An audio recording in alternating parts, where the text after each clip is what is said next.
We can start now. Okay, great. Welcome YouTube to our discussion today.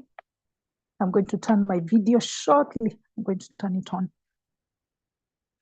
Today we are discussing atheist perspective on the holy month of Ramadan, or Ramadan, depending on how you choose to pronounce it. What informed this discussion? There was a meme that Chillwave shared on our group regarding the holy month, and it was quite unflattering. Then, in response to that meme, there were some members. I remember it was Morioki, who was one of them, that said, guys, let's be objective. I don't think this is representative of all Muslims, because the meme was showing someone being caned in probably Pakistan. They looked like Pakistanis. Someone was being caned for eating during Ramadan.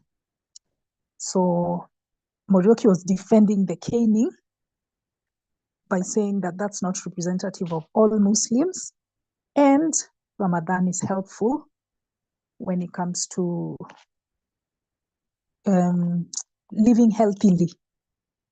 You know, Morioki always likes things that deny you pleasure. So I'm sure he supported something like fasting. So, but I did agree with him that fasting has some benefits. So that was the background. This two-sided aspect of the celebration, it is something that's going on around us. Some of us probably have relatives, and we have colleagues, workmates, or neighbors who are fasting, who are in the month of Ramadan. So, given that background, it's always important, we as atheists, it's always crucial for us to engage in discussions about everything that goes on around us through the critical thinking lens. It's very vital.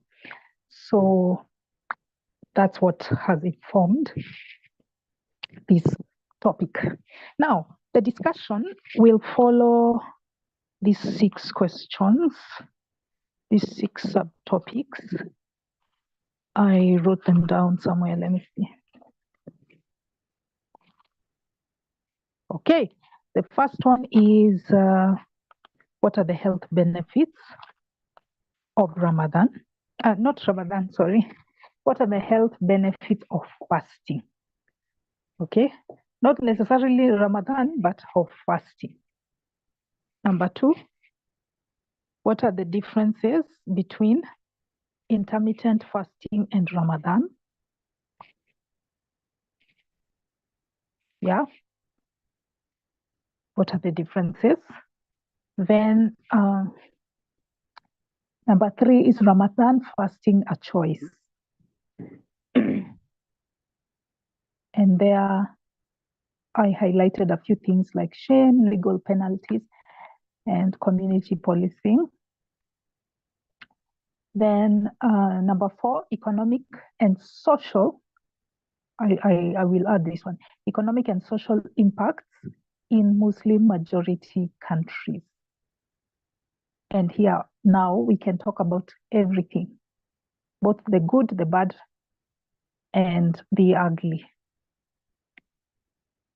Then number 5, we can compare Christian and Islamic fasting. Christian and Islamic fasting, which is more flexible or less extreme, or I don't know, more humane, whichever we can compare. Number 6 are spiritual justifications valid. That's what we will end with. Oh yeah, and members will then give their overall take on the holy month of Ramadan. What do you think it is? A good thing or a bad thing overall? Okay, so let's start with that first one. The holy month of Ramadan entails fasting. We'll get into the details of what the fasting is about in the second question. The first one is, what are the benefits, the health benefits of fasting? Please raise your hands. Feel free to raise your hands and engage.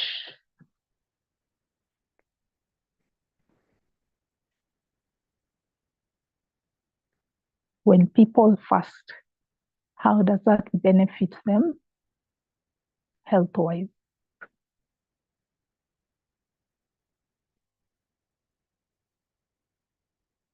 Yes, guys. Tafadhali, tafadhali tuchangamke. And 3 people have logged out so quickly.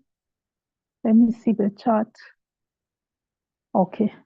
Stano is saying he'll join us in 15 minutes. I think he was on the move. Guys, I'm waiting. What are the health benefits of fasting?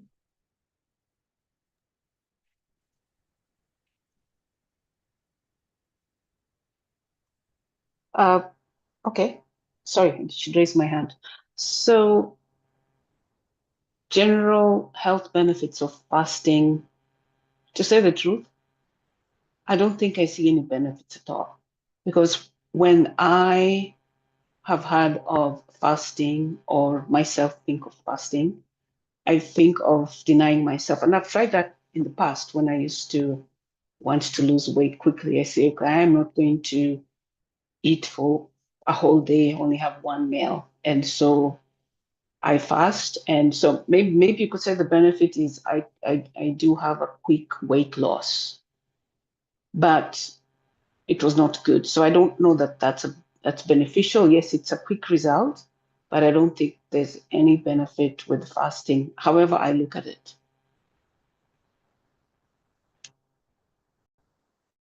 Aha. Juliana has mentioned weight loss, but she had a caveat there. On the chat, El Maestro is saying, he's not aware of any health benefits.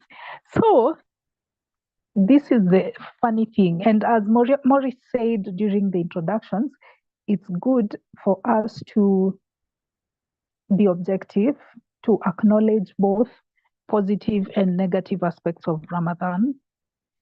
This is why, okay. I wanted to give my points, but I've seen Deve's hand is up. Let's first hear from Deve. Karibu, Deve. Thanks, Dorcas. I left the computer here and went outside, so I could hear you because I had my earphones, but that was that was how I could do it here. Hello, everybody. The benefits. One of the biggest benefits of fasting, and we all fast. You go to bed at 7, and all night you are not eating. So in the morning you wake up, you break the fast because you have been sleeping. You have not been eating. And if, for example, you go to bed without supper, the feeling that you have in the morning when you are breaking your fast with that cup of tea is a wonderful feeling because you are hungry and your body is, yes, the body is in need of that energy. So when you're drinking that cup of tea, you really need it.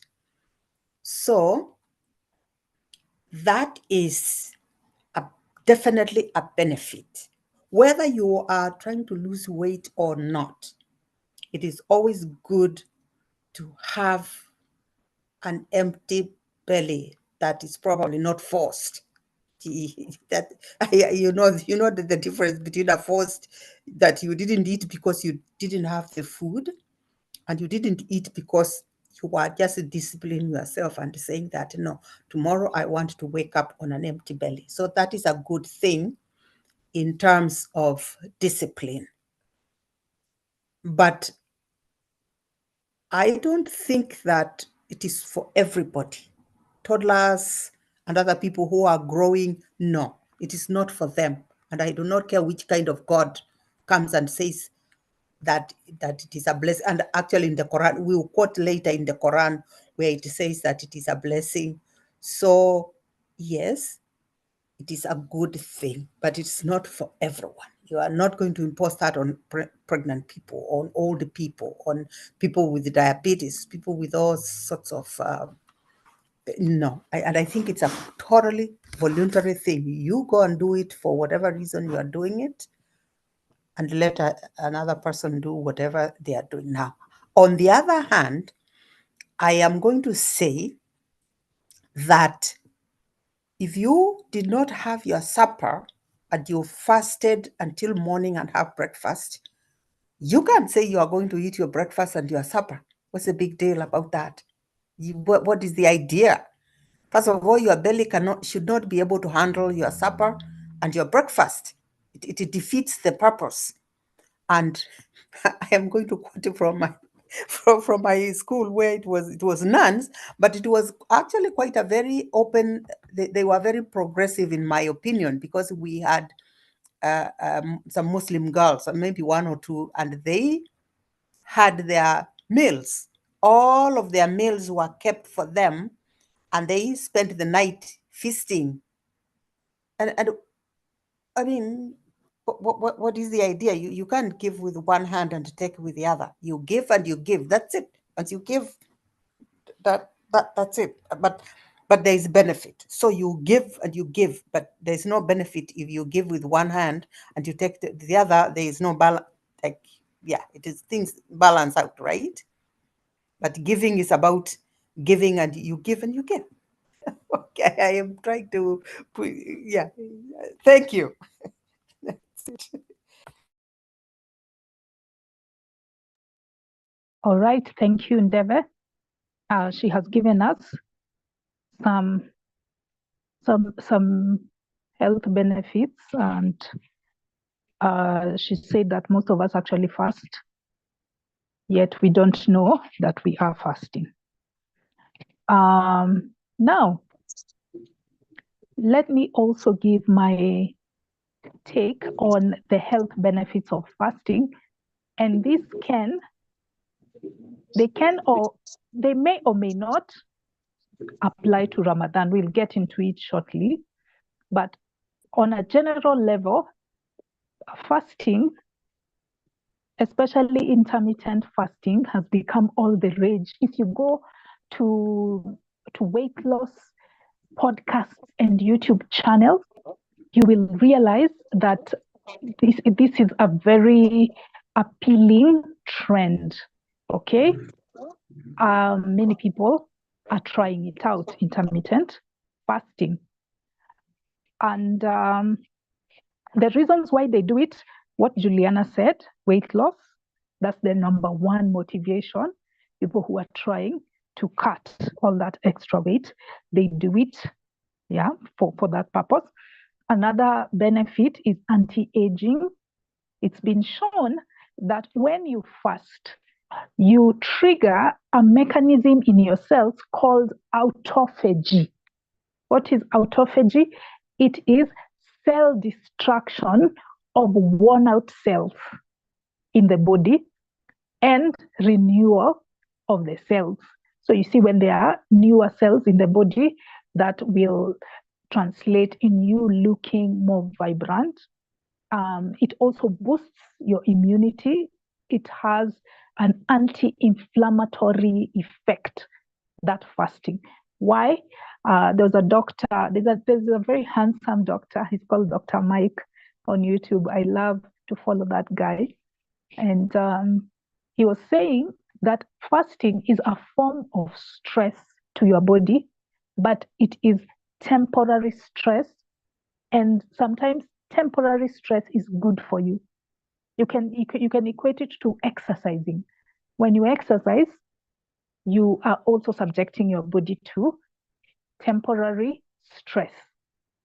And at the end of the exercise, if you keep doing it continually, you will reap positive benefits. So that's the same thing with fasting, intermittent fasting, not prolonged. If it is prolonged fasting, let's say you fast for 30 days or 40 days and 40 nights like Jesus, you're going to die. You'll die from malnutrition and dehydration. So no, not prolonged fasting, intermittent. When it's temporary, it can trigger those autoimmune responses in you. It can reduce inflammation. It can boost your anti-aging effects. It can also add some mental clarity for some people. Now, me, I dispute that. I know I said we'd talk about health benefits of fasting. I still have to throw in some negative effects of fasting. What Deve said, fasting isn't for everyone. There are some people who experience bloating, excessive bloating, gassiness, diarrhea, or constipation, essentially gastrointestinal problems because of that irregular eating cycle. There are many women who are affected hormonally. They can lose their periods because of fasting. And it's always a dangerous sign for you to lose your periods when it's not menopause. Yeah. It's always a dangerous sign. It means your body is telling you you're doing something wrong to it. It causes lethargy, irritability. You know, a hungry man is an angry man. Muscle mass, you lose muscle mass, and muscles are very important in maintaining a healthy body. So there are pros and cons to fasting, and fasting isn't for everyone. Now, let's look at number 2. What are the differences between Ramadan fasting and intermittent fasting, or fasting for weight loss and health benefits? What's the difference between Ramadan fasting and intermittent fasting? And here we can talk about how Ramadan fasting happens in those communities. For those who have lived near Muslim communities, how do they fast? You know, what's their motivation?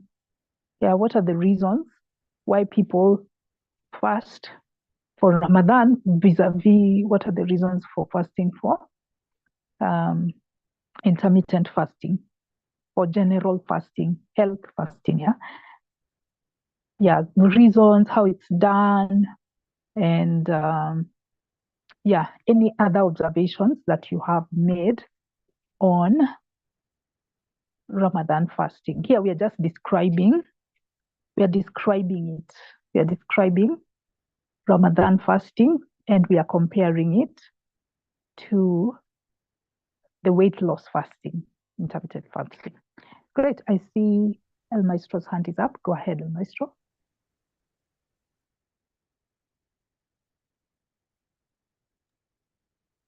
So for me, the difference is, this Islamic fasting, this Ramadan fasting, is like replacing the eating of the day to just replacing it to the night.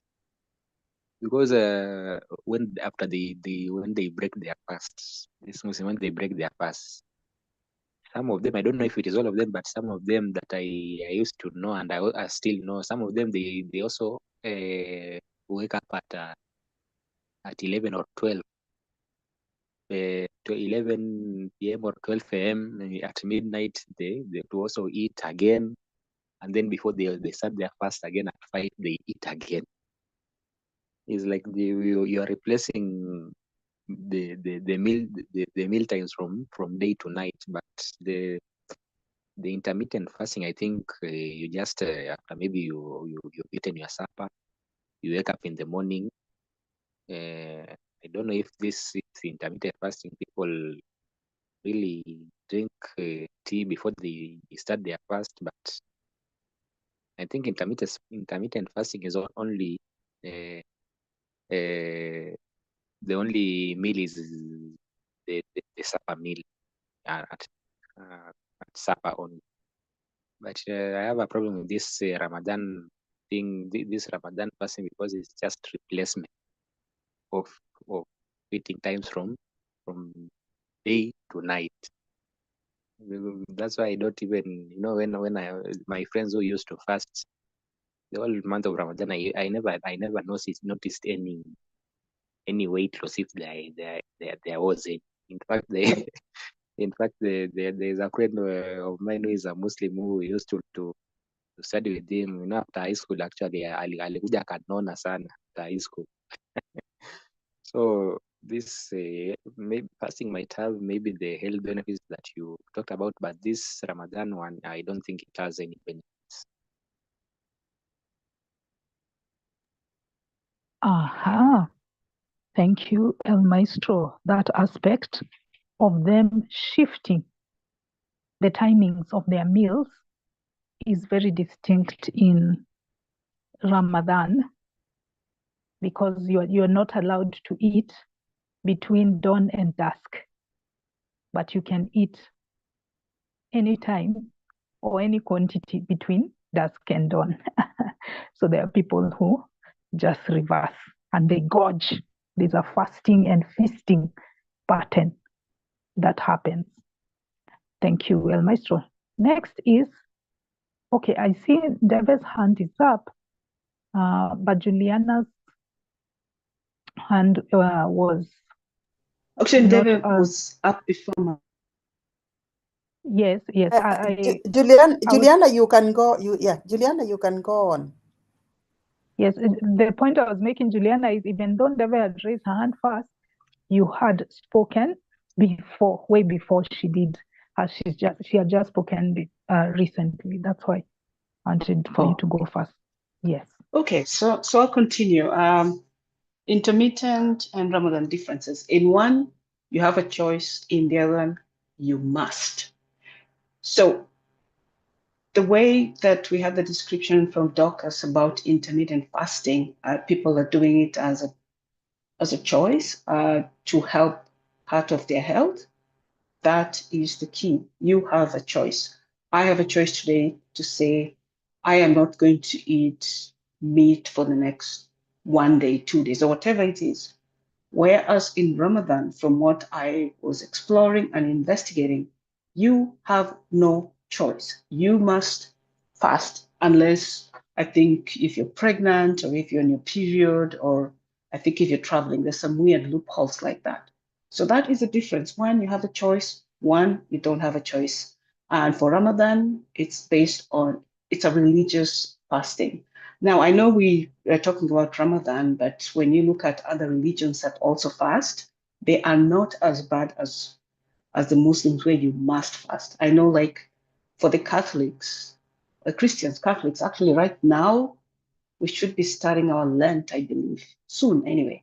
So what the Catholics not pretend to do, but they say you fast on Fridays, no meat. So nobody will kill you if you don't do that. But Ramadan, you must fast, and that's the difference. So about people that it's really difficult, especially if you're in this part of the world, and depending on when Ramadan falls, because of the nature of when the sun rises and the sun sets. All of a sudden, you will find yourself 14 hours without eating because the sun rises earlier and you have sunlight for 14 hours or even 16 hours. And that is really, really, really hard on the body. So I can see people on the equator, i.e. Kenya, you've got 12 hours, 12 hours. So fasting is no big deal, 12, 12. But when you come to places where the time changes, it becomes crucial. And have I experienced fasting? Yes, actually. When I worked, well, not now because I don't go to work, but in my previous job, we had about, I think there were 2 Muslims. And so during the fasting, of course, we don't care whether you're fasting or not, you have to come to work, right? And so they would come to work and they would have to leave to go to the mosque or to whatever they do. And so they had to put in their 8 hours. We didn't care like whether you got up or not. You have to put in your 8 hours, whether you're tired, whether you're fasting, whether you're whatever, you have to put in your 8 hours. And then, of course, when you go to work, you see all sorts of food around you. It's quite hard, actually, because I bring my own lunch. You see a donut, you see a mandazi. People are eating around you, but you're fasting. I think it's really tough. But this has been my experience with Muslims at work. Yes, they accommodate, but they have to put in their shift of 8 hours or whatever time they work. There's nothing of, oh, we are going to slide the time so that you come in and work at night. No, nothing of the sort. We work regular hours. You have to do what you want. So the difference is in one, you have a choice. In the other one, you don't have a choice. And in one, if you don't do it, it can be really, really bad. Hopefully we'll get to talk about that. What happens to you as a Muslim if you do not fast and you're not on one of those conditions. Thank you. Very well said. Yes, Juliana, we will talk about whether Ramadan fasting is a choice. And for those who think it's not a choice, what are some of the social reinforcements that Muslim communities use to ensure everybody fasts? Okay, so that is actually the next question that we are going to tackle. But I liked how you enumerated all those points, including the one about some countries having long days, meaning that you have to go for very prolonged hours without eating. And that can be so taxing on the body. Thank you for that. Next is Ndebe. Thanks, Dorcas.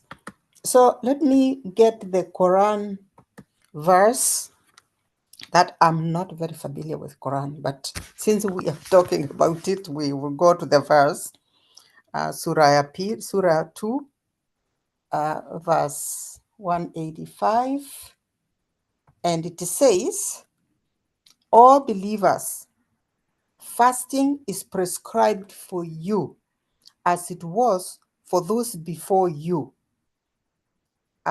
So perhaps you will become mindful of Allah. Fast a subscribed number of days, but whoever of you is ill or on a journey, then let them fast on equal number of days after Ramadan. So that gives a little bit of leeway on if you are traveling or you are in a situation that you cannot fast. Then there are also hadith. The hadith also talks about the month of Ramadan, that it is, the month is holy. I do not know how a month can be holy, but that's the hadith. And some of the examples in hadith are, whoever fasts Ramadan out of faith and in the hope of reward, his previous sins will be forgiven. That is Bukhari and Muslims. The Prophet was the most generous of all people, and he used to become even more generous in Ramadan.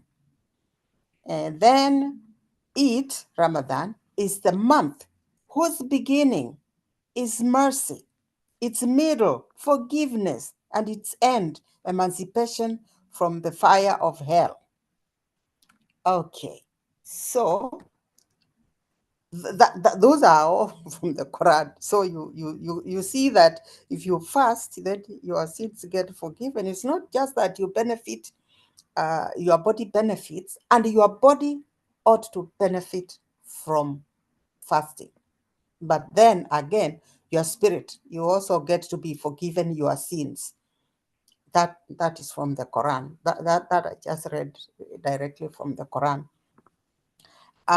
But then, even if you are going to benefit in the body, if you are a person that has to work, like Juliana said, you have to work from 9 to 5, And let us say you work in construction and you're not, I don't know whether you have exception for people who work in construction, because the economy isn't going to stop. It might stop in Saudi Arabia and other countries, but let us say the Canadian economy or the Kenyan economy, it is not going to stop because the construction workers are fasting. And let me tell you, I have seen people in offices hanging their heads. They're not doing any physical work, but they are hanging their heads. They are, they go Ramadan this, they are Ramadan, oh, I can't do this, oh, Ramadan this. So in some places, the economy is not going to stop to accommodate you. But what if you are in construction? That economy is going to stop to accommodate you, because you just can't be working on that drill. You're digging up the hole with this drill or with the machinery or whatever it's you're doing. That's something that's physical. So it is something that probably should be restored to the ground and some solutions found, so that the people who are doing it so that the Muslim, because that one is a prolonged kind of fast, the whole day, for 30 days or whatever number of days, so that they can be accommodated. But I don't do Quran, I don't do Ramadan, I do a kind of different fast, and mine is dictated by something else totally different. It's just dictated by health. Yeah. Thank you. All right. Thank you so much for those scriptural references. It is always a good thing when you're discussing a religious topic to cite from their holy books. So thank you so much, Andeve, for those insights on the motivations behind Ramadan. Let me also add a few. I'm not going to repeat the ones you said. And they were very important. The one on it being optional versus compulsory, or the one on gorging at night and not eating anything during the day. Those ones are very important. Now, another difference between Ramadan fasting and intermittent fasting is the role of water. Ramadan fasting is supposed to be dry fasting. Even water is not allowed. While in intermittent fasting, you can drink all the water that you want. Additionally, because of the religious motivations, in Ramadan fasting, you are required to abstain from other quote unquote worldly pleasures. Like sex, you're not supposed to have sex in the holy month of Ramadan. Can you imagine? You're a soldier, you just came from war, you're only going to be around for a month, and it so happens that it's the month of Ramadan. Now utakuta vitu. That is torture, man. So yes, you're not allowed to have sex. You're not allowed to watch certain things. You're just supposed to meditate on scripture and pray and give to the poor as well. Yeah. Or you're not supposed to sin, in other words. That's one aspect that is distinct from intermittent fasting. Intermittent fasting does not care about what else you do in your life that doesn't deal with food. Yeah, you can indulge all you want in these other aspects. Then on the issue of dietary rules, I think that's another marked distinction between the two. With Ramadan fasting, there are no dietary rules.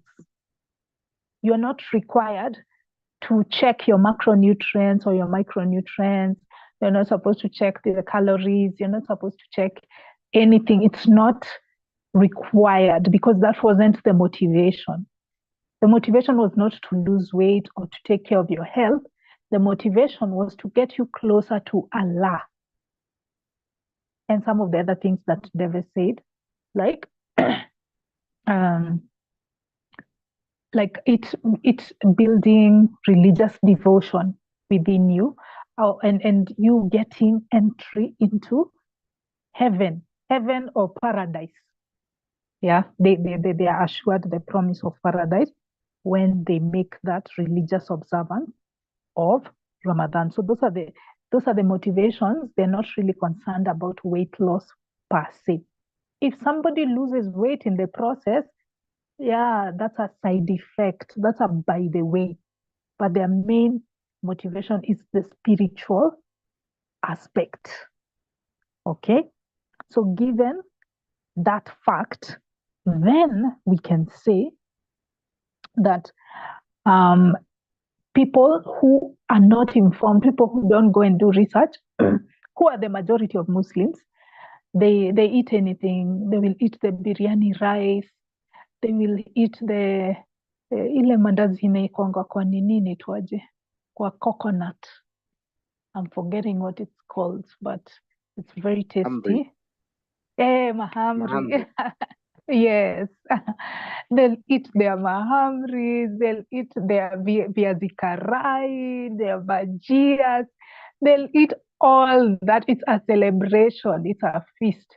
Suhoor and iftar, they are major feasts. In fact, wives of Muslims tend to dedicate a lot of energy, a lot of time. It's very strenuous for them to plan all these major meals for their families during suhoor and iftar. And if you don't know what suhoor and iftar is, those are the meals that you are allowed to have to break the fast and to end the fast, respectively.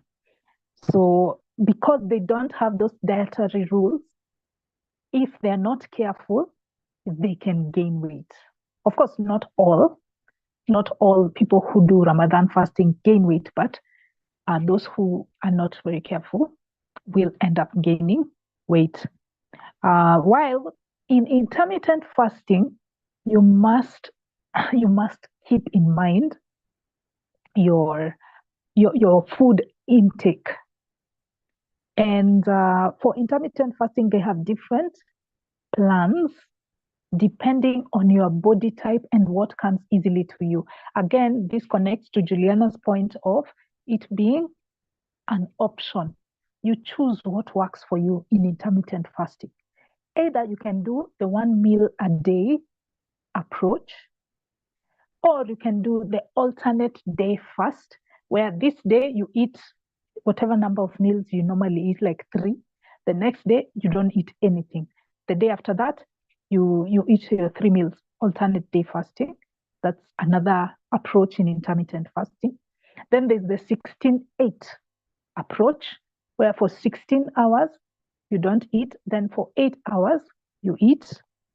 Then there's the 5-2 approach, where for 5 days of the week, you don't fast, and then for 2 days of the week, you fast.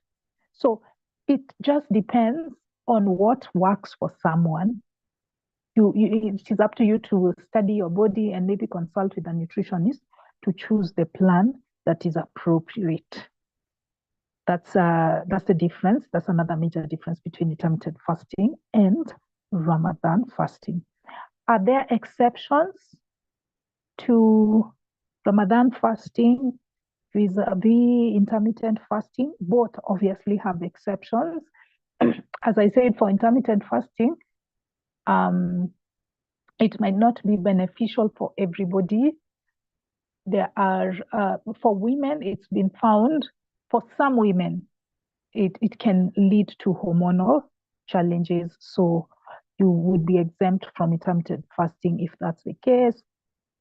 If you want to gain muscle mass, then don't do intermittent fasting. Or if you have gastrointestinal issues, or if you're a manual laborer, you really cannot survive on intermittent fasting.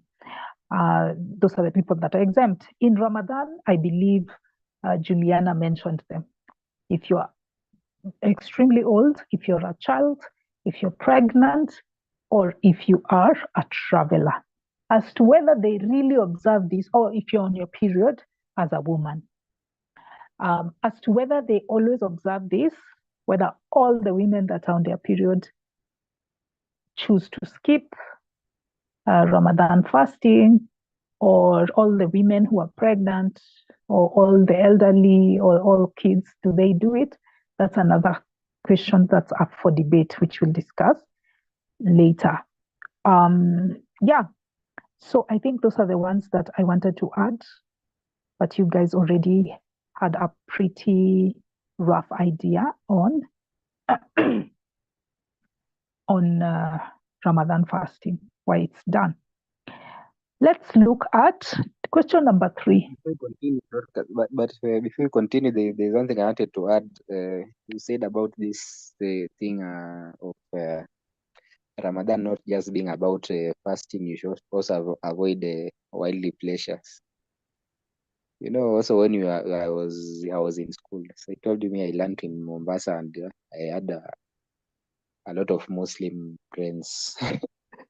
So there's when it comes to the month of Ramadan, you know, a Muslim, you are also not supposed to fight kutusi mtu. You are not supposed to. If you abuse someone, you have already broken your fast. So you know, when it's time for the holy month of Ramadan, some Christians used to now. They know if I abuse him, there's nothing he will do, because if he abuses me back, he has broken the fast. So it used to be an interesting time those days. And even nakutusi, lakini huwezi reply, because if you reply, you have broken the fast. That is That's how it used to be. very, very interesting take there on those Christian bullies. By the way, now that he added that, I've also remembered that another motivation for Ramadan fasting is, and this one is common among liberal Muslims. I don't even think they have biblical, Quranic backing for it.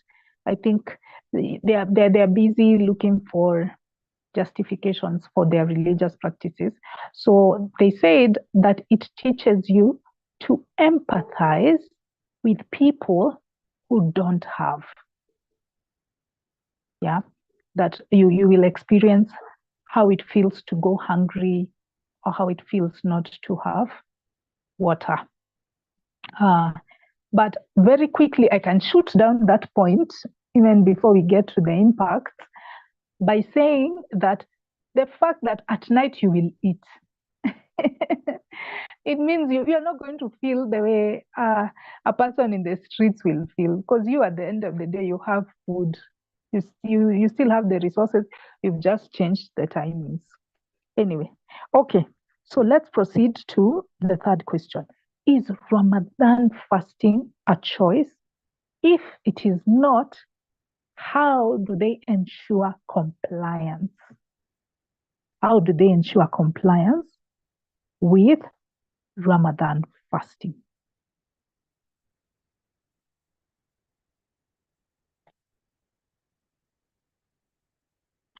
Please raise your hands.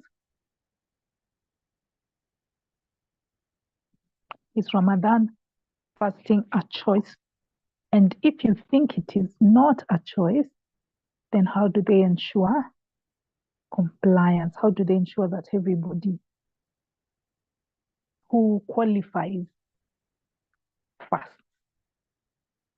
Yes, Juliana, go ahead. So I had to take a call, so I might have missed a bit of the discussion. But just to answer the question, how do they ensure compliance? It depends. Now, again, I've been listening to a lot of YouTube tubes from all over the place from ex-Muslims. And so here's what they say. Say in some countries, like especially if you are a woman and you go to a restaurant during Ramadan and you say you want to sit down and eat, they will not serve you. They'll say, we don't serve women. If you have to eat, then you have to do it takeout, because all of a sudden they'll know, okay, now she's on her period or she's doing something else, so we'll not serve you. And also, they say if you go to a restaurant and you're a Muslim and you order food, they will not serve you. In fact, they'll start scolding you. Or if you go, actually, there was another video I saw. I think this was in the UK, but I don't think it went too far.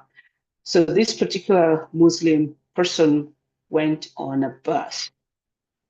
Yeah, and on the bus there were other people. I think it was a lady. I think she looked like she was a black lady who was trying to eat. So this Muslim person goes up to the lady and starts scolding her, saying, "You're not supposed to have food here. You're supposed to make sure that you don't have any food around me because I'm a Muslim and you're supposed to make sure that I comply. So you don't tempt me." Well, of course, it didn't go anywhere because it was a public space.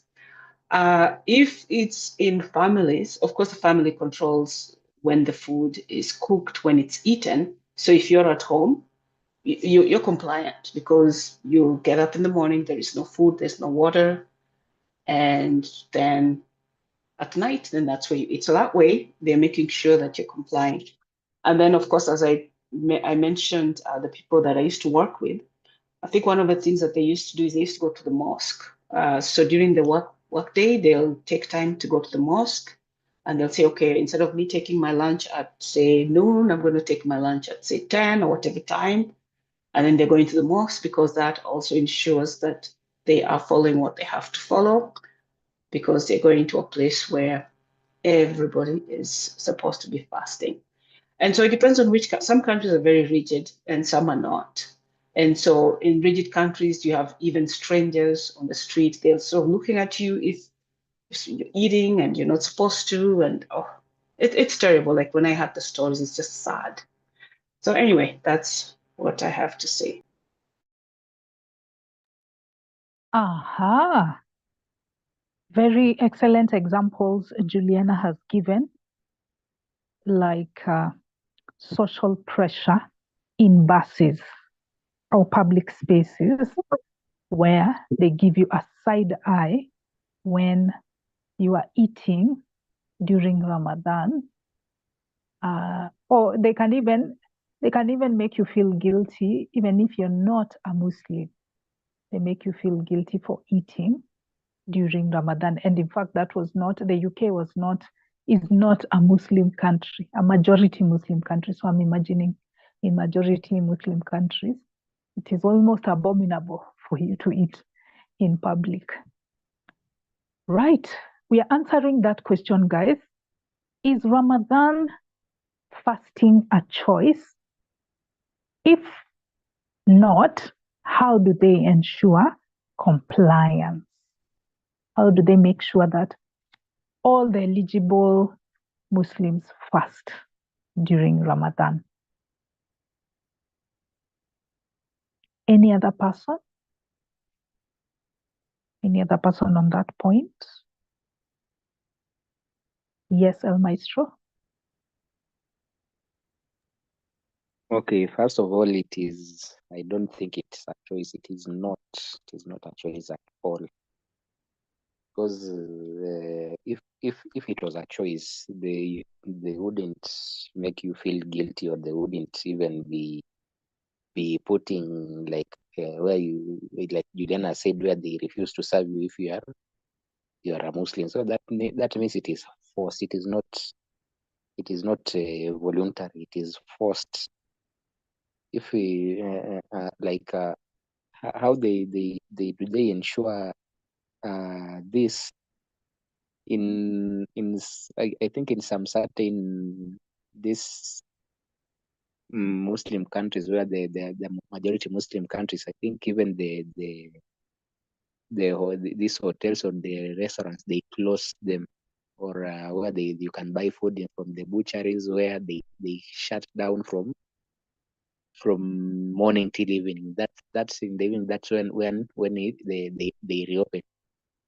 Even in some places, by then in Mombasa, in some places, butcheries that were owned by Muslims, even though someone can still go to another butchery that is owned by a non-Muslim, those butcheries that are owned by Muslims, some of them, during the day they close from morning to evening. But then when it reaches I don't know, the time for breaking their fast, that butchery is filled with Muslims there. It is full. I used to witness it. There's a certain butchery in my neighborhood. The owner is a Muslim. He used to close it during the month of Ramadan, but when the time for breaking fast, when it's time, he opens and Muslims have flooded that place. Don't know. So that's maybe I can say that's how they ensure maybe closing things like butcheries or restaurants and their homes. I don't know how they ensure compliance in their homes, because for me, I never used to get that close to their homes. But maybe closing you just you being as a Muslim, even though you know even though you know you'll be economically affected because you will lose some non-Muslim customers, but you just close them. So that's one way they ensure this compliance, but it is not voluntary; it is forced. Okay. Yes, closing sources of food. That is one approach. Is there somebody else who would like to contribute to that point? Is Ramadan fasting a choice? If not, how do they ensure compliance? Okay, let me give my take. I echo Juliana's sentiments. She explained it very well, and also what El Maestro has said. And here I would like to bring in the element of period shaming, because as we said, women are exempt from Ramadan fasting if they are on their period. So you can technically eat if you are on your period among Muslims, if you are one, but most women are not comfortable with the idea of others knowing that it's that time of the month. Yeah, it's none of their business, for goodness sake. So because of that fact, you'll find that some women will go ahead and fast. Either they'll go ahead and fast or they'll have to eat in secret in order to appease the sensibilities of the other Muslims. So that's one angle I wanted to add. Then another angle is the legal aspect. There are legal penalties that come with eating during Ramadan if you come from an Islamic country or an Islamic region. By Islamic, an Islamist rather. So an Islamist country is one that is run through Sharia laws, one where there's no separation of mosque and state. Okay, there's no separation of mosque and state. So in those places, the police will catch you and beat you up, or you will be required to pay a fine to the police, to the authorities, when you eat during Ramadan. So actually there it is violent if you don't play by the rules. Then in countries where it's not an Islamist state, you find that there's still reinforcement through community policing. And this is where atheists or ex-Muslims are forced to play along. So you are forced to fast, even if you don't believe what they believe, because your family is going to judge you harshly. They'll be like, Mohammed, Ishmael, since when did you stop fasting? What nonsense is this? And you can't reveal that you're an atheist because there's that thing called apostasy again. in Islam, where if you leave the faith, you are supposed to face very severe consequences. So there's that aspect. Then there are women who get pregnant very regularly, and you know Muslims have a high birth rate. Okay, so they get pregnant very regularly, and when they get pregnant, you're supposed to skip that Ramadan fasting and compensate it later. But you can't compensate it later when you're breastfeeding. So you find that there are some women who accumulate a lot of fasting days, and you are either supposed to make up for it physically, you fast for those number of days, or you pay a fine. Again, another loss, a financial loss that women experience. So you find that some women, to avoid that penalty or to avoid the backlog of days that results from pregnancy and breastfeeding year in, year out, they just go ahead and fast even when it is not healthy for baby and mother. So yes, those are the points I wanted to make, that there's the legal penalty, there is the community policing and social pressure that comes from your family members who will judge you very harshly, and they won't likely accept any justification for you to skip fasting. So you'll just be forced to do it because of the social pressure around you, and of course what El Maestro said on the economic side, closing restaurants and bars, so you can't find food anywhere even if you wanted to. Great. I see Ndeve's hand is up. Go ahead, Ndeve.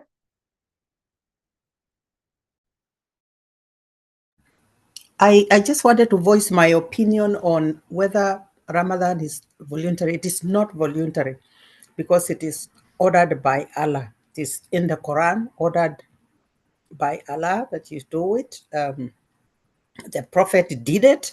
So the believers have also to do it. It is not voluntary. Now,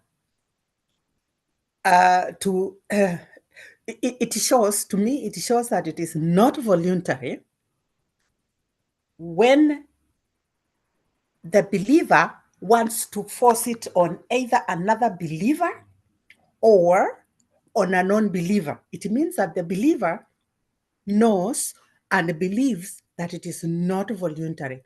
I have been in Zoom meetings where during the month of Ramadan, people would ask, we not have our cups of tea or our water. And you understand what I'm trying to say. I'm trying to say that the person that is asking us, it's a polite request. They don't understand that even if it is not voluntary for them, that they must do it. We have no connection. We have no connection with whatever it is that they are doing. And if they feel uncomfortable with the food, it's not because another person is eating. It is because you probably just don't like the fact that it is being imposed on you that you fast. I have twice. The other time was in an office, and there is the room where the microwave is and where you can sit and eat. And and I think somebody complained that the food that some foods were very spicy, and there was a lot of smell. And I was just thinking, what can somebody do about their lunch? But you can see that the person or the people were uncomfortable with food. They just thrive in countries where there is a deprivation of the presence of food. And for people who, if you have fasted, you know how it is, how the presence of food does when you are fasting. It even tastes better, it smells even better. So no, fasting during Ramadan is not voluntary. And even the believers do not know that even if it is imposed on them, it cannot be imposed on others. It's a personal thing. But Here we are. Thank you. Aha, what entitlement. Just because Yes. you have decided to fast, now you expect everybody to fast along with you, even when they are not believers. It's so entitled. It's ridiculous. Anyway, right. So that is our take on whether Ramadan fasting is a choice. The consensus is it is not a choice. Oh, okay. I see ex-Pastor Stano's hand is up. Go ahead, Stano. I want just to add the same thing. If they are forcing the others, they are fellow believer to do Ramadan or to do that kind of fasting. And if they don't do, maybe there is some punishment. Why can't they allow the Allah just to come and push those people instead of them trying to force the other to do what they want? And they didn't know you are fasting to please your Allah. Why can't they allow Allah to intervene instead of them? Just the way we were talking about the apostate, the same thing can be repeated here. If you are trying to force your wife or your husband or your relative or your neighbor to follow those kind of the Ramadan. If you think Allah is the one who is permitting and is everywhere, he can be able to take his part. When do you want to work on his behalf instead of allowing that Allah just to control his people to fast as he wanted them to do? Thank you. Yes. Why does an all-powerful God need mere mortals as human beings to do his bidding for him? It makes no sense at all. Right, so let's proceed to question number 4. Now, this is the heart of the matter. This is the heart of the matter. What are the economic, social, and personal impacts of Ramadan fasting, especially in majority Muslim countries? What are the social, economic, and personal impacts of Ramadan in majority Muslim countries? We might have mentioned a few here and there, but let's now bring them together. Let's talk about the effects of Ramadan fasting in majority Muslim countries or just in Muslim communities. Yes, ex-Pastor Stano, go ahead. I think for me, there is no any good impact about economic because they eat a lot during the night. So they replace what they could eat on the daytime. So they eat a lot during the night. And when they are crossing Ramadan, they celebrate, so they wasted a lot of resources or a lot of food during celebration. So for me, it's like me, I just say I skipped to eat during the day. Then all what I could be able to eat in the day, I just eat it during the night. So I end up saving nothing.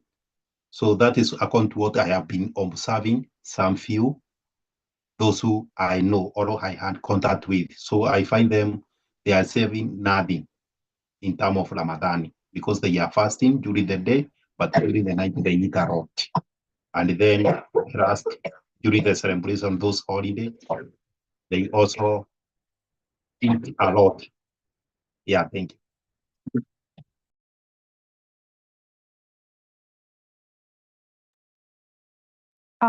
Food wastage. Food wastage has been cited as one of the greatest challenges in the month of Ramadan, especially in majority Muslim countries. So we hear you. And I hope experts understand not the person who is coughing is okay. Where they did not sound so good. Pass our regards. Yes, the question we are answering, guys, is what are the economic, social, and personal effects of Ramadan fasting, especially in majority Muslim countries?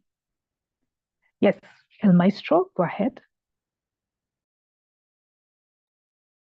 Yes, I'll go back to the point that I made on closing of restaurants and butcheries. And okay, let's leave the majority Muslim places. Let's focus on diverse a place where there is a diverse religious, like maybe in Mombasa. In Mombasa, people assume, I don't know, it is filled with Muslims, but no, Mombasa, it is actually 50-50.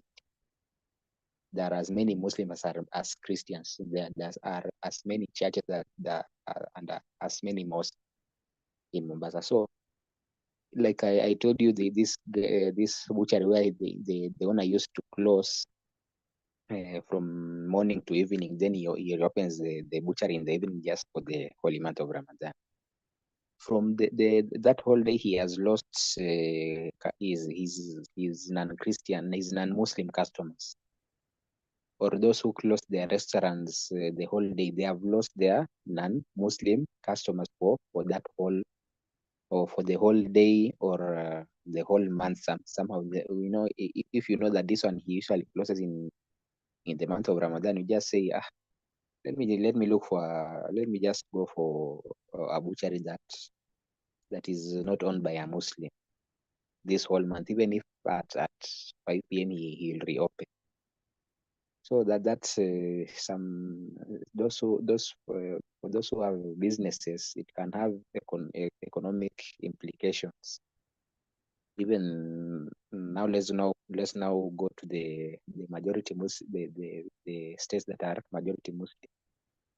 Those owners of restaurants, I think even if they after they closed for the whole day, other Muslims, it doesn't mean that they'll come and break their fast in the restaurant. Those customers, his customers, it doesn't mean his customers will come and break their fast in that restaurant. They may just go and break their fast at home or at their job. So that means you lost your customers in that restaurant daily for a whole month.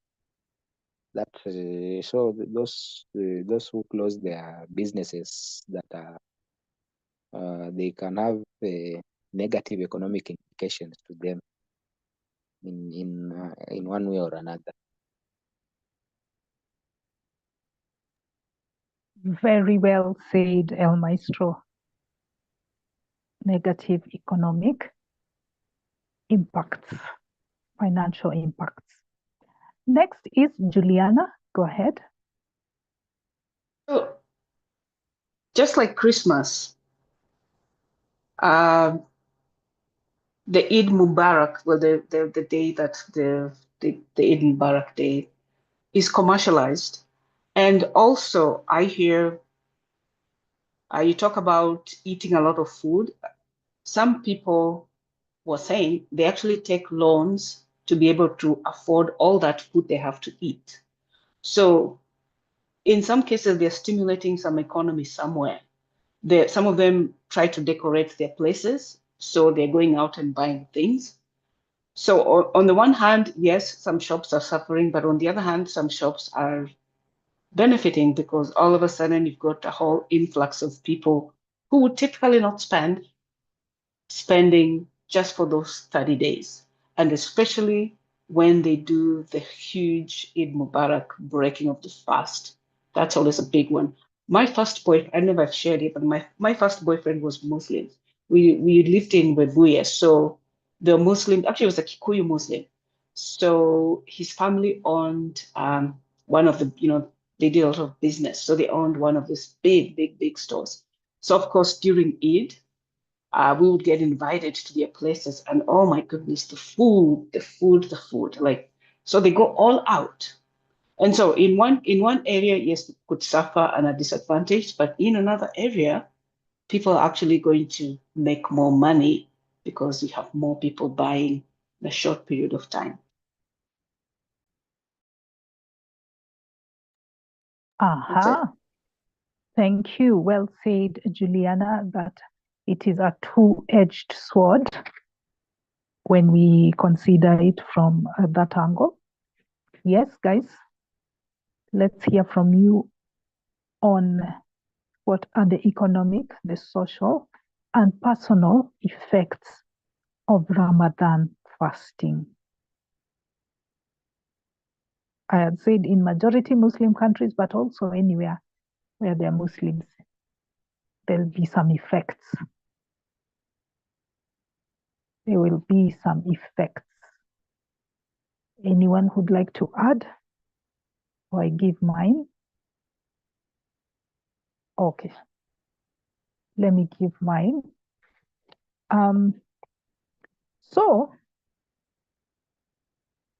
that point that El Maestro made on the financial impact, I think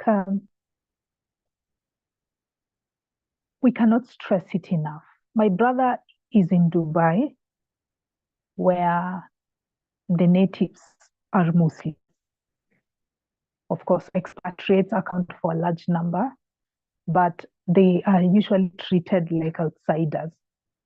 All the laws and rules are made for the comfort of the natives who are Muslims.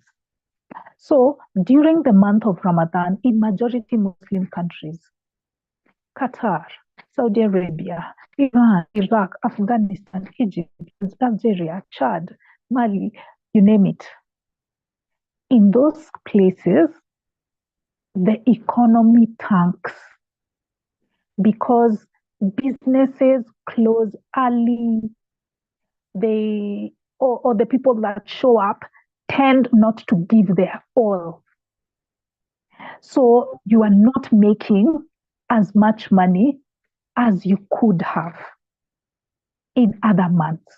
You know, if at least it was a weekend like the Christians who celebrate Easter, it would be another story. But this is an entire month of people being, offhanded, laid back, tired, weak, and lazy. So they leave work early. My bro was telling me he's in the real estate industry, and he's like, you can't make any sales in Ramadan. Shopping, even the shops, even if they have nothing to do with food, they just close early, or some of them don't open at all. So it really affects the economy. Anything that can keep you from making money, especially if you're not one of them, you are forced to go along with it because they have made that decision unilaterally. It's very painful. I remember when we had the Gen Z protests and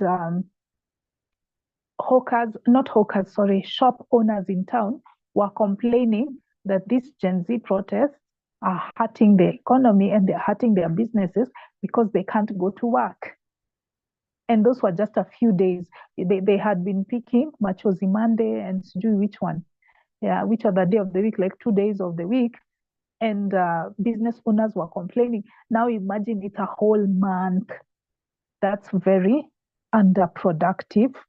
And it can harm you if you are earning daily. You're not guaranteed a salary like everybody else, like other employed individuals, then it can really hurt you. You might not be able to feed your family if that is the case. So there's that, but I do acknowledge the point Juliana made that if you are in the food industry or let's say the event space,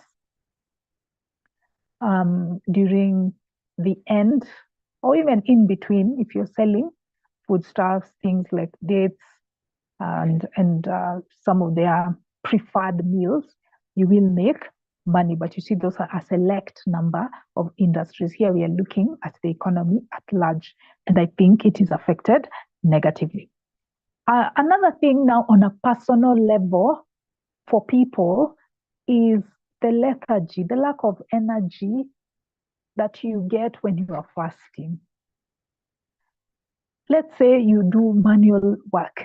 Imagine you are a construction worker, or you are a boda rider, or you are in an industry that requires energy. And because you're a Muslim, you can't eat during the day. So you won't have the energy to do your work.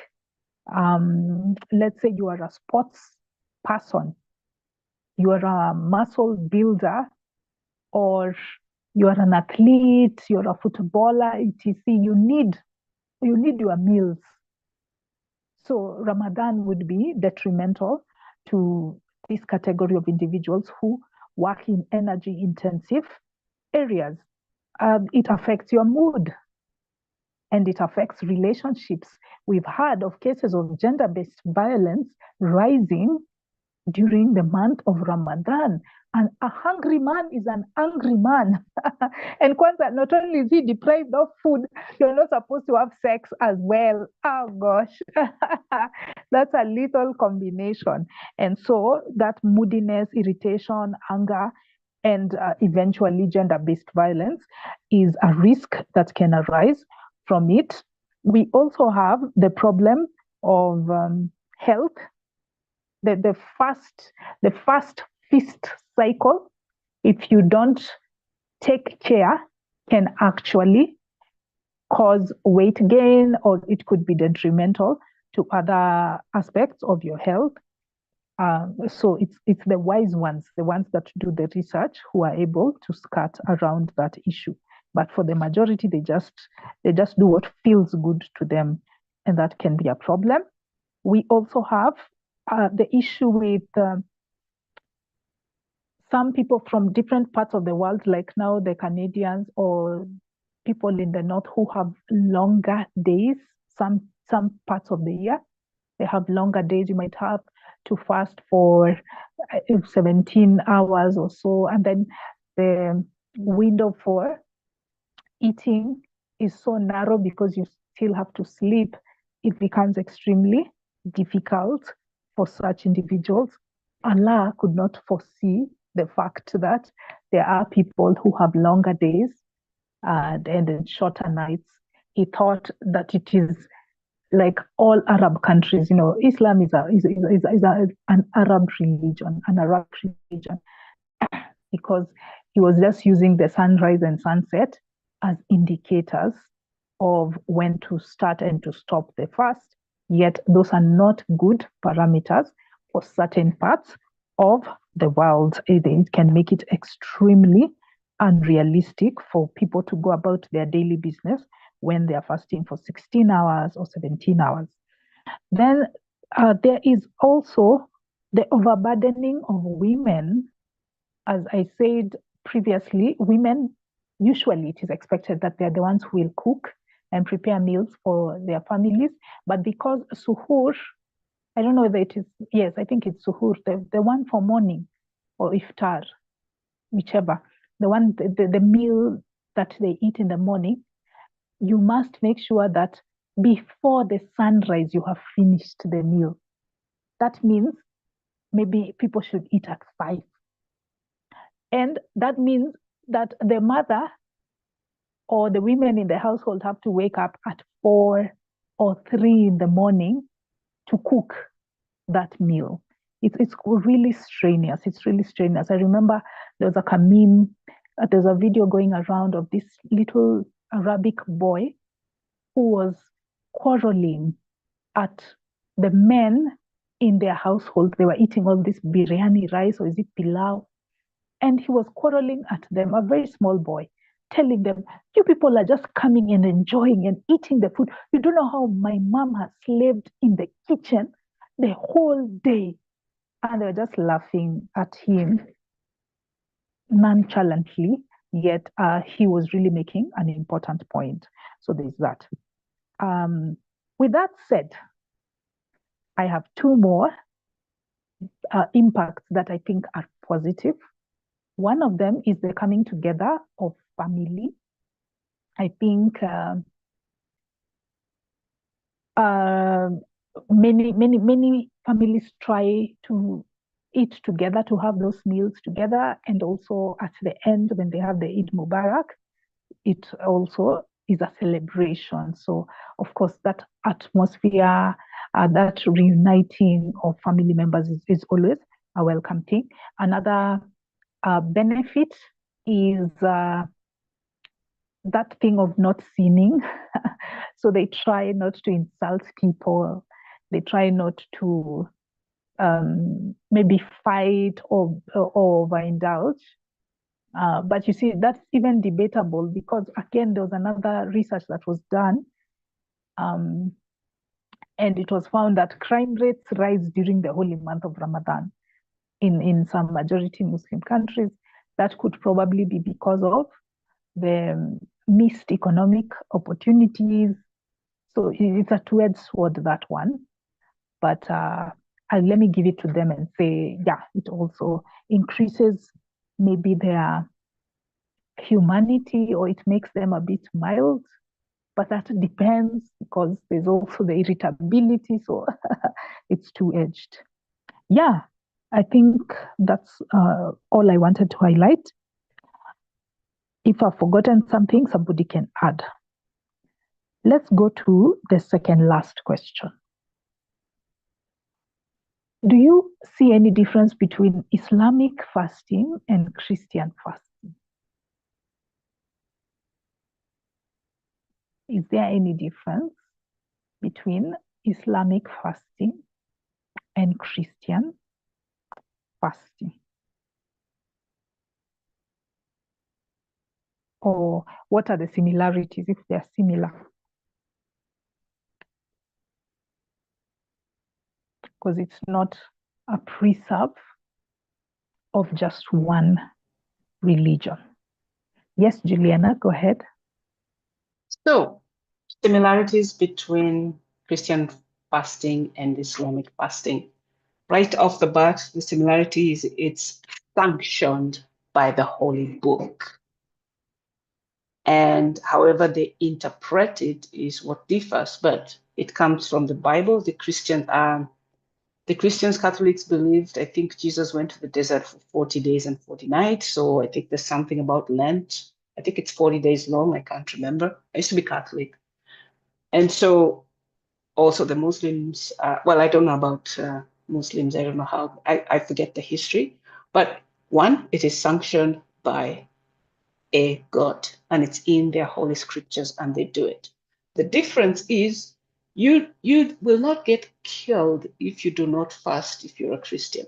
I recall when we used to go to Mass Catholic, and we go to, actually we had to go to Mass during Lent on Fridays, and we would not eat meat, but we would have fish. Like, this was weird anyway. But on days that we forgot and ate meat, chicken, nobody said anything. Nobody was, concerned. Whereas in the Muslim world, as we've had, it's not very good if you miss to fast. So I think that's the difference. The similarities is it comes from a book that they believe in. The differences there are, at least in Christianity, you could have a choice and nobody comes after you. In the Muslim world, you have no choice. Thank you. Aha. How they reinforce this fasting and the optional nature is a difference which Juliana has highlighted. Anybody else? Anybody else on the differences between, or the similarities between Christian fasting and Ramadan fasting? Yes, El Maestro?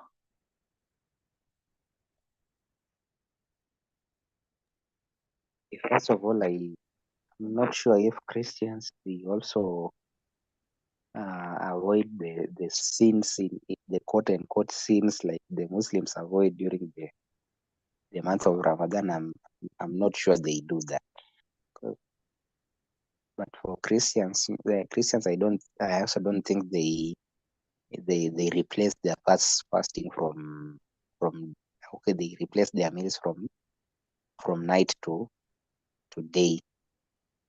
And also okay, I'm not aware of the Christian fasting. I'm really not very versed in, because for me in my church they used to fast, but me I avoided that fasting. I never did those things. So I when they used to fast, I was still in school. But now when I think when I left high school, when I was now in position to pass, is when I started these doubts. But if I can remember, people were just told to just fast. There are no other rules. You're just being told to fast. So maybe I can say the difference is in Christians you are not given a lot of rules. You are just told to fast, and this fast they say it brings you, I don't know, closer to God. Muslims, I don't know their reasoning of for fasting is what. I don't know. Yeah. I don't know if they are told to fast and to pray even more than even more than 5 times. I don't know. But now the difference I can see is number one, Christians, I think also, apart from just fasting so that you can get closer to God, Christians, for them, I think when they fast, there is a bit of losing of weight in some of them, because they really don't do this thing. For them, breaking the fast is not a festival. It's just like normal, something normal, and like the Muslims. So those are the difference I can note down. Okay. Yes, the Muslims are required to pray fervently, because in that process of getting closer to Allah, how do you do it? You do it by communing with Him, which is prayer. So, yeah, I had to clarify that. But thank you for your take. Next is Ndeve. Thanks, Dorcas. So let me start with the similarities. I think that's a good place to start, so that we set off with the similarities that, as Juliana said, that they are both from a religious book. And it is, so for the Muslims, it is to draw, or rather to obey the Quran, the teaching of the Quran, that you have to do it, that the believer has to do it. It is the teaching of the Quran, and that is why you have to do it. And it is also to imitate, or to do like Muhammad did, because he fasted, and when he was fasting, he was very, very generous. And they also do it because you will be forgiven your sins at the end of it. Now, with other religions, particularly with the Christianity, fasting also is to help us to become, or rather to help Christians to become humble before God and to pray, because you will be. I guess hunger can make you humble. Let me just tell you that, because there isn't much food. Hunger can make you humble, but it is more to help you go to pray and to seek God and to repent. And there goes the humility. And so it's probably something that because God wants people to pray all the time, It's probably something that they have to do very often because God asks for this. In fact, even Jesus went for 40 days and 40 nights and he did not eat. I don't even know how that is possible, but for 40 days and 40 nights, he did not eat. And then after that, as we always see, I hope I'm not mistaking the sequence, it is when the devil tempted him. So because he was weak in the body, exactly, and then that is where the temptation came in. And I would be thinking that is when somebody would be strongest. But anyway, but obviously when you're hungry, you are hungry. So so that is how I would compare the two of them, that it is that the purpose is to draw you closer to God. So you are supposed to humble yourself and come close to God. But now the Christian one, this is now a major difference between Christian fasting and Ramadan fasting, because this is what the Bible says in Matthew chapter 6, verse 16. And when you fast, don't make it obvious, as the hypocrites do, for they try to look miserable and disheveled, so people will admire them for their fasting. I tell you the truth, that is the only reward that they get. But then how are you to do it? It says that when you fast, lock yourself in your chamber, whatever, and put oil on your head. Look good. Don't look like you're fasting, because that is not the idea. The idea is not to look like you are fasting. The idea is to look regular, to look normal. Nobody. This is between you and God. It is not between you and other people. That is also why you can't also force other people to fast, because it is between you and your God, and your reward is coming from God. Because it is if I fast, Dorcas shouldn't be able to benefit from my fasting. It is between me and God, and therefore I shouldn't force Dorcas to fast so that I can be blessed. Oh no, it should be just a personal thing. It is you and your God. You deny yourself food, you go in front of your God and you pray, and the reward is for you. I think it can just mean that it is not a group. It's not a group situation. It's a personal thing. My understanding. Thank you. Very well said, Deve, on that aspect of keeping it private in Christianity, whereas in Islam, it is public and publicly reinforced. That's a major distinction. Let me also add some other differences that I noted between Christian and Islamic fasting, or similarities for that matter. So one similarity is that they are both based on superstitious ideas. They are based on believing in the supernatural and wanting to forge a relationship between yourself and this supernatural being called Allah or Yahweh or Jesus.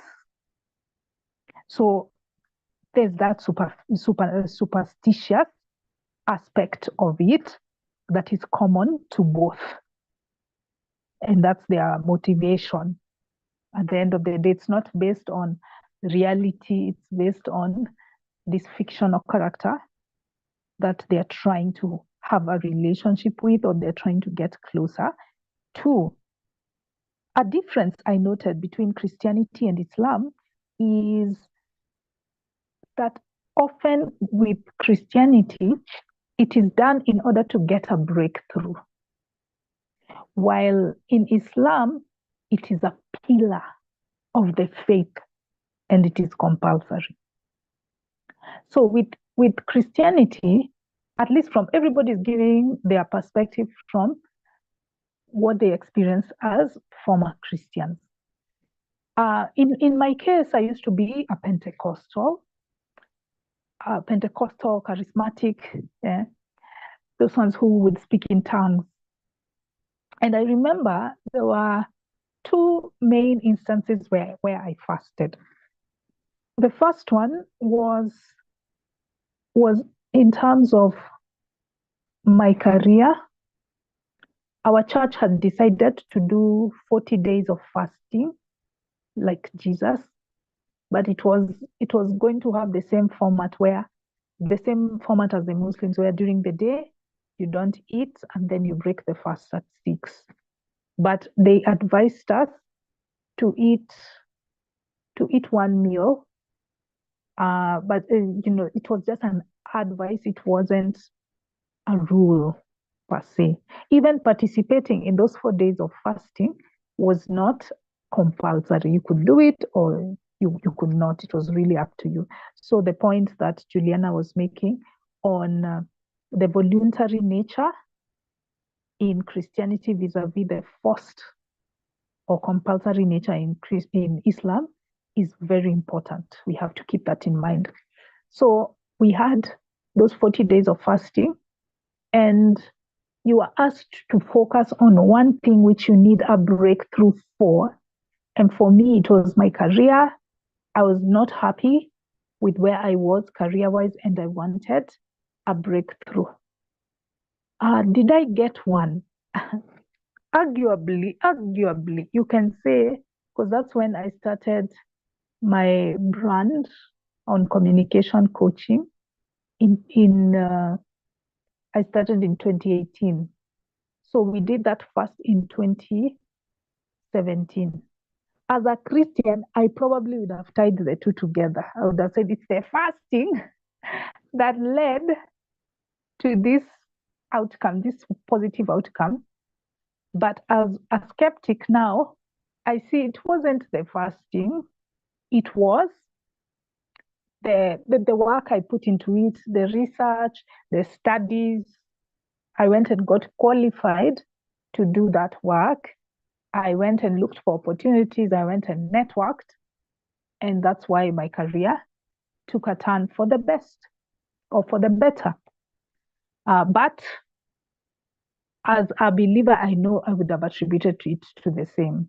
And that's a major issue I have with this concept of fasting, whether it is in Islam or Christianity, but mostly for Christians, is they attribute positive results in their lives that have nothing to do with the fasting to the fasting, because they prayed about it.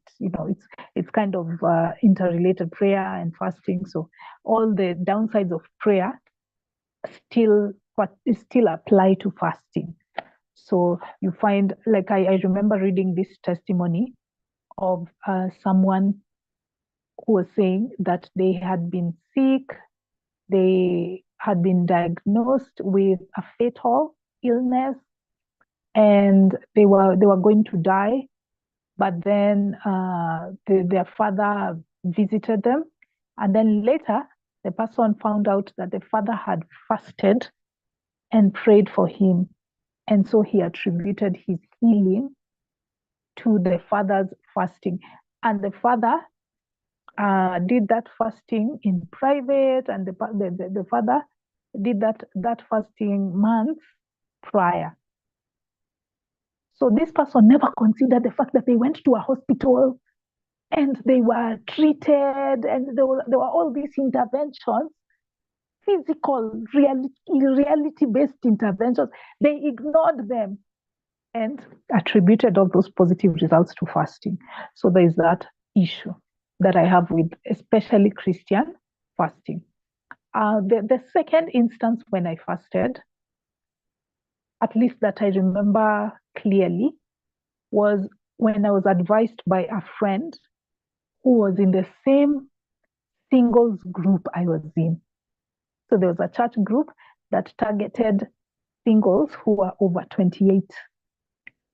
And this guy just had a wedding. He got married. So in my book, he was successful. If I want to leave the singles market, he was successful. So I was like, gosh, how did you do it? He said, Dorcas, you need to pray and fast. And let me teach you how to fast. You need to do it for 14 days. You need to cut out television. You need to cut out social media. I don't know what. He gave me a lot of rules. And he gave me all of these procedures that he used in fasting to get his wife.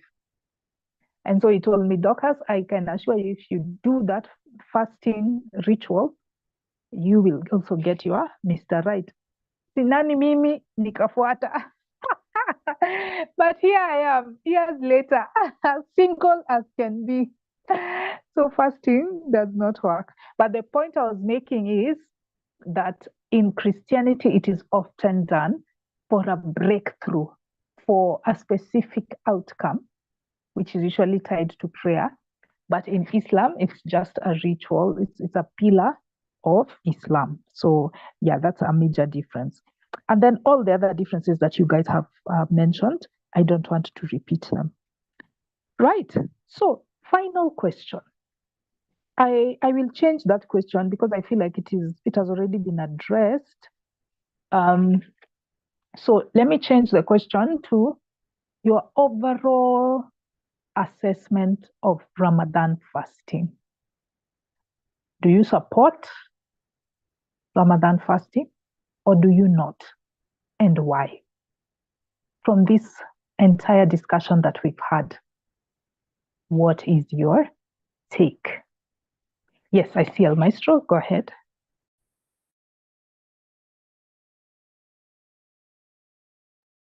Okay, thank you. My overall take is that this is just a hypocritical event from this Muslim, because okay, you see, when they are fasting this during this whole holy month of Ramadan. Yes, you also, I don't know, you also have to avoid, I don't know, avoid sinning. So it means that now after the holy month of Ramadan, now you are free to sin. Yeah, it is some hypocrisy. If it is avoiding to sin, you should avoid to sin always, because these Muslims during the holy month of Ramadan, they could not abuse anyone, because they will break their fast. But after the month of Ramadan is over, they are back to factory settings. They can, where they can just use any F word or any word that is derogatory against you, or even fighting you. Even so, there's another person. I was arguing another Muslim on X, where you were saying, I don't know, even the some Muslims who are at war, they're also fasting. And I was like, so you are just avoiding murdering other people just to please Allah. But then after this holy month, if you are now free to continue with the war of murdering other people, and say and I thought that is nonsense. It's just a hypocritical event. It adds no value in weight loss, because they eat a lot at night. Even if they avoid this sinning during the holy month of Ramadan, it's after the month is over, you go back to your factory setting. It has not helped you in anything.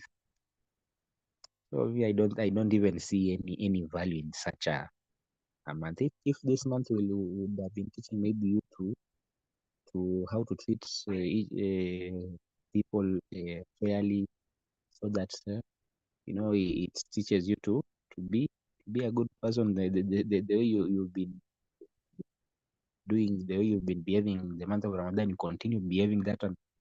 Apart from maybe now stopping this fasting, that might have made sense. But just avoiding, I don't know, the sinning during the holy month of Ramadan, and then you go back to to reset things after it's over. It's stupidity or a hypocritical thing.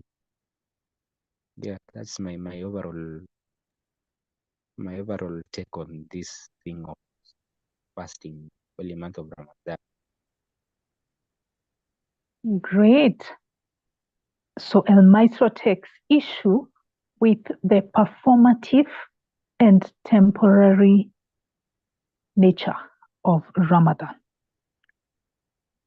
There are no lasting results that come from it. Thank you, El Maestro. Yes, let's hear from the rest. What is your overall assessment of Ramadan? After this discussion that we've had, you've listened to the points and the counterpoints. What is your overall assessment of Ramadan fasting? That is actually our closing statement.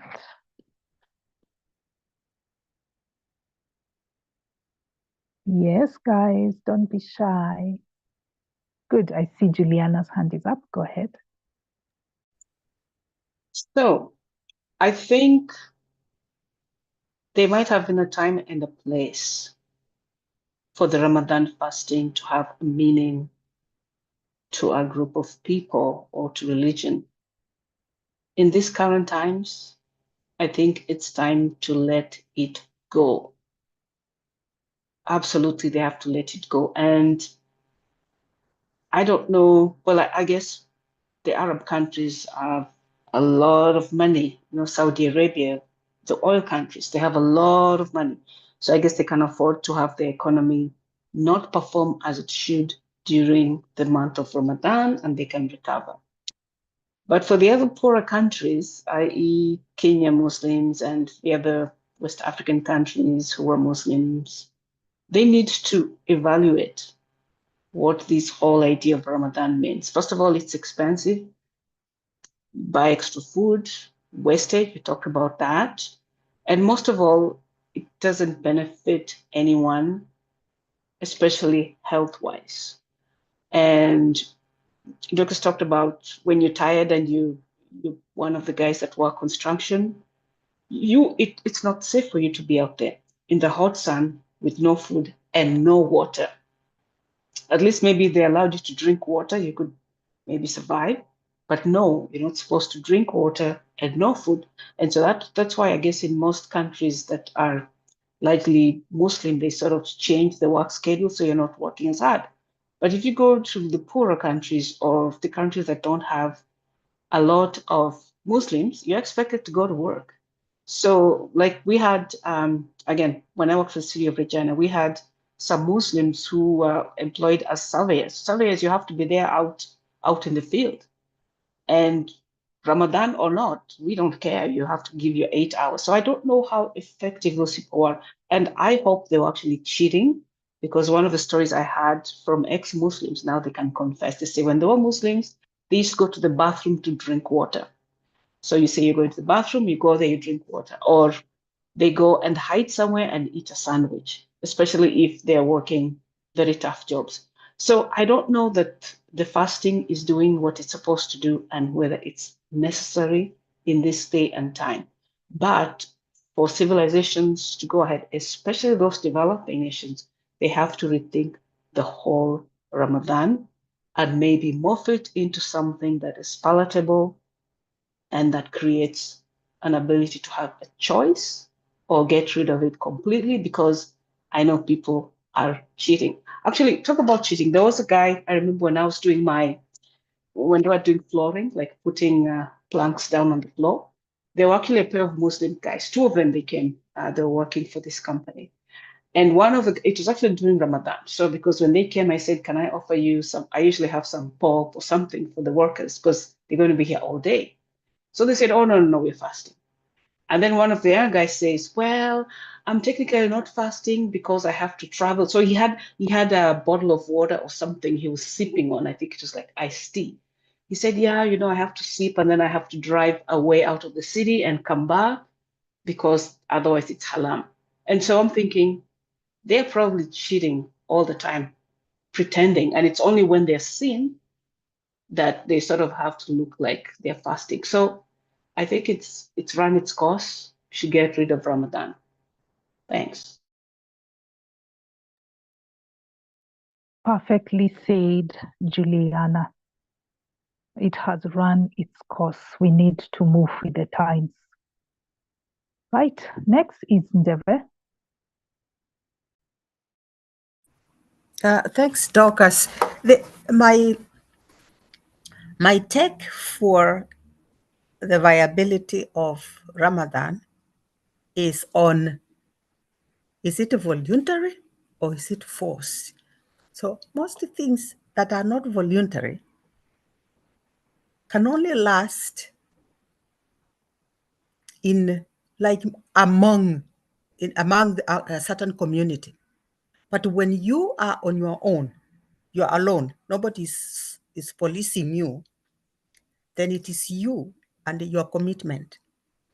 And if that test, if Ramadan can stand that test, the test of I am not in the community, then it is good to go. But to tell you the truth, it can't stand that test because they need to be policed. They need somebody to tell them when to do it, how to do it, and all that. So to me, that is just the same as when we were Catholics and you could not eat meat on Friday. And, excuse me, and as schoolgirls, that was just a ridiculous thing to try to enforce on schoolgirls because like the food was so bad and the meat was only being given on for supper, and you are asking me to give so it's just ridiculous. There was that would be a forced thing. It would never be voluntary. And I remember the nun Juliana went through nuns just like myself. No, we didn't go through nuns. We actually we had them. I didn't go through any number of nuns, but anyway, the headmistress said, could we fast meet on Friday?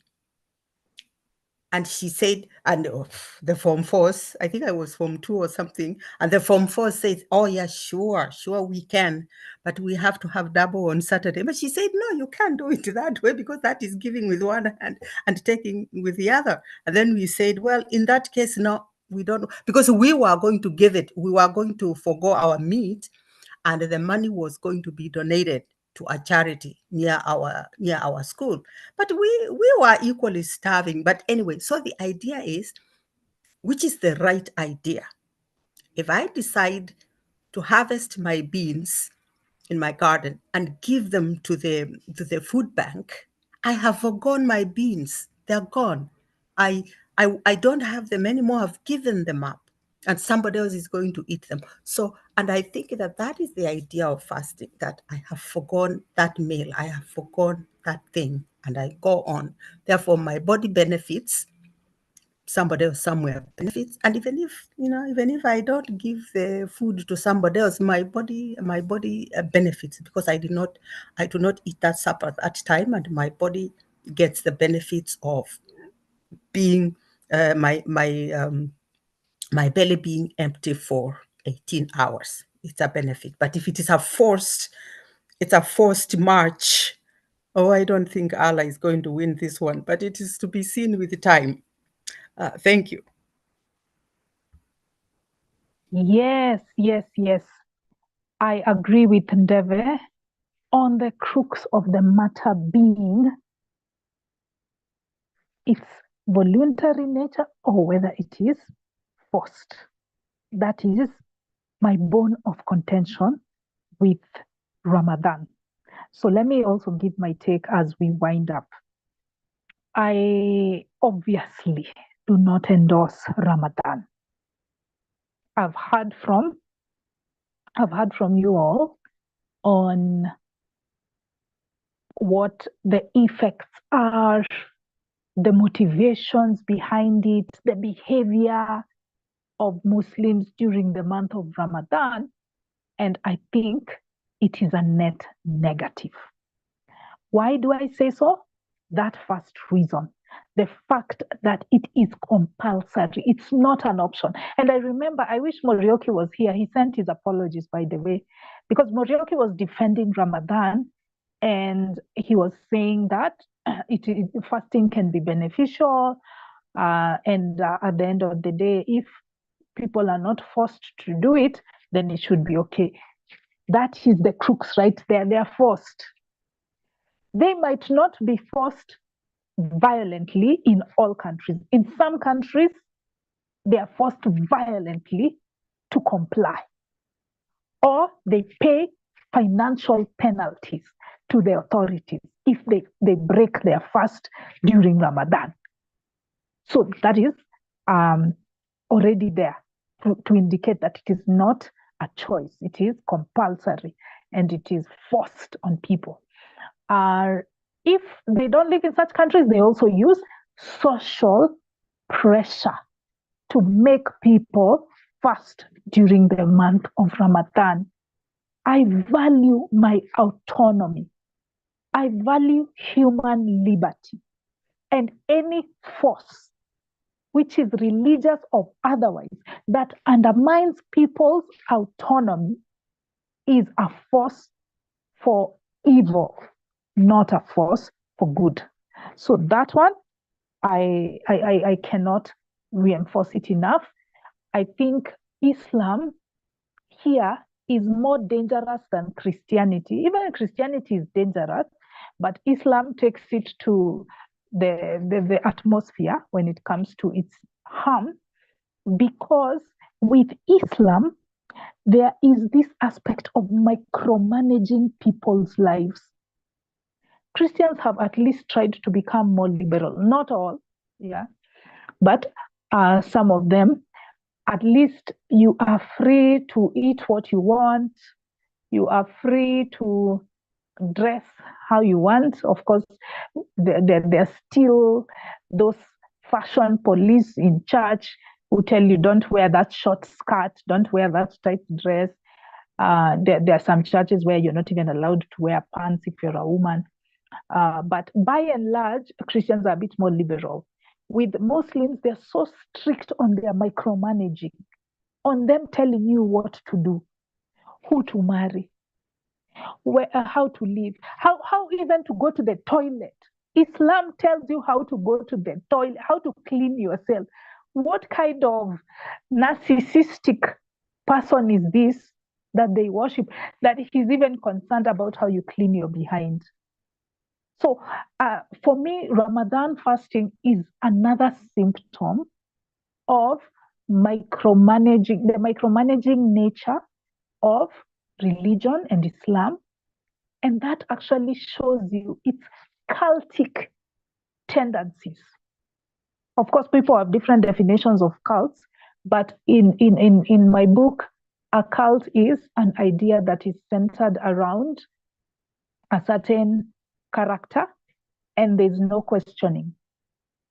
You're not allowed to question, and then they use social reinforcements, an us versus them mentality to make sure you comply. Yeah, it's a form of behavioral control.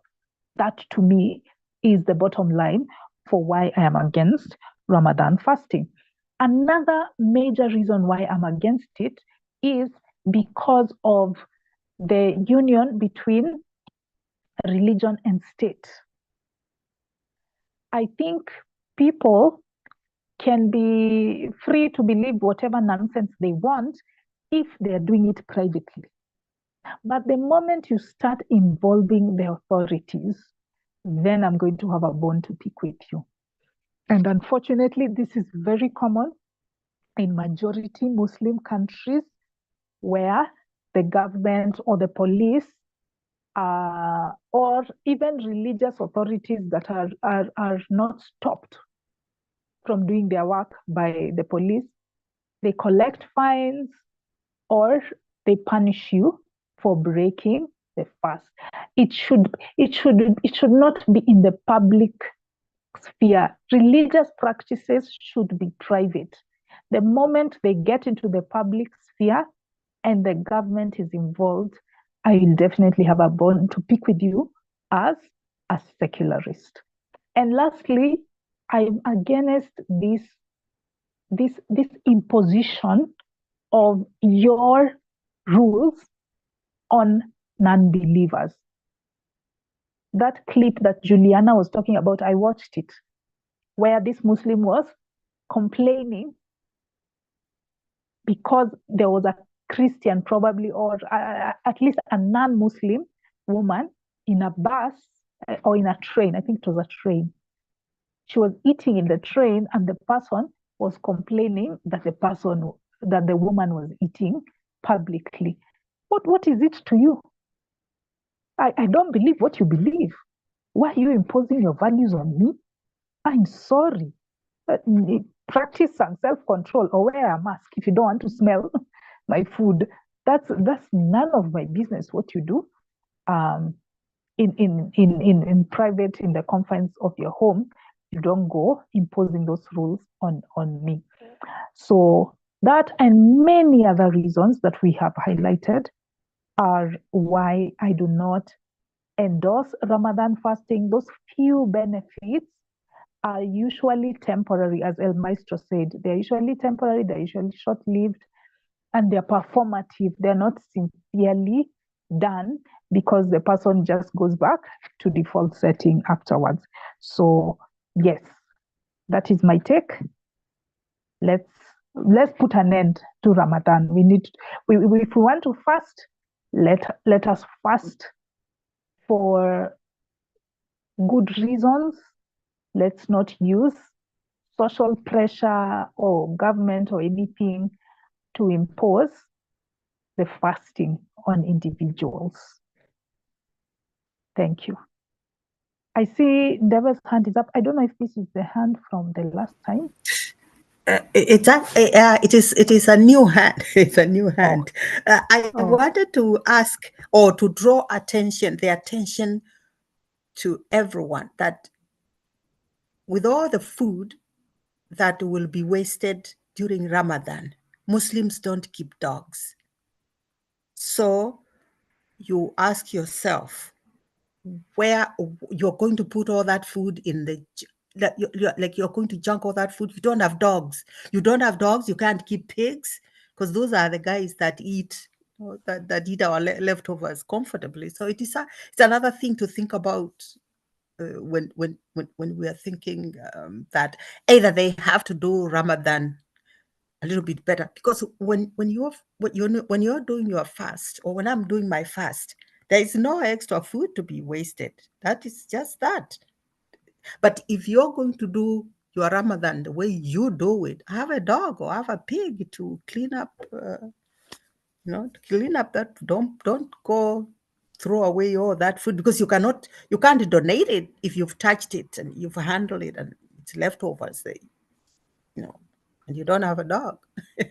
just thinking, just thinking of Ramadan leftovers. Yeah, but and when I lived in Mombasa, of course, I used to enjoy going through the market, going through Mwembe Tayari and going all over there. There's a lot of food, mahamri and all that. And yeah, it was good, but just just not for me. Just wasteful. You can only eat so much. Thanks. Indeed. Yeah. Indeed. Yes, you have reminded us. You reminded us of the edict given by Mohammed. Mohammed was very impromptu. He would just decide on an arbitrary rule and he would make it a law. So he decided that he doesn't like dogs, and he said that dogs are haram. So Muslims don't keep dogs. Yeah. If there is no other closing statement, I think I saw Luchabeleli with us, but he logged out just a few minutes ago. He came in much later. If there's no other closing statement, I'd like to thank all the participants who are here. I thank you, ex-Pastor Sano, for your take. Thank you, Juliana, for those very interesting remarks and anecdotes. That was excellent research you did. Thank you, Ndebe, for showing us the self-contradictory nature of the practices in Ramadan. And thank you so much, El Maestro, for the personal experiences that you've had with Muslims in the coast. So we will call it a night. Let's meet again next Friday for another topic. We are yet to decide what it is, but yeah, I'm sure it will be captivating. I wish you guys a good night, a good morning, good afternoon, Good night, everyone. good evening. Good morning, Wakenya.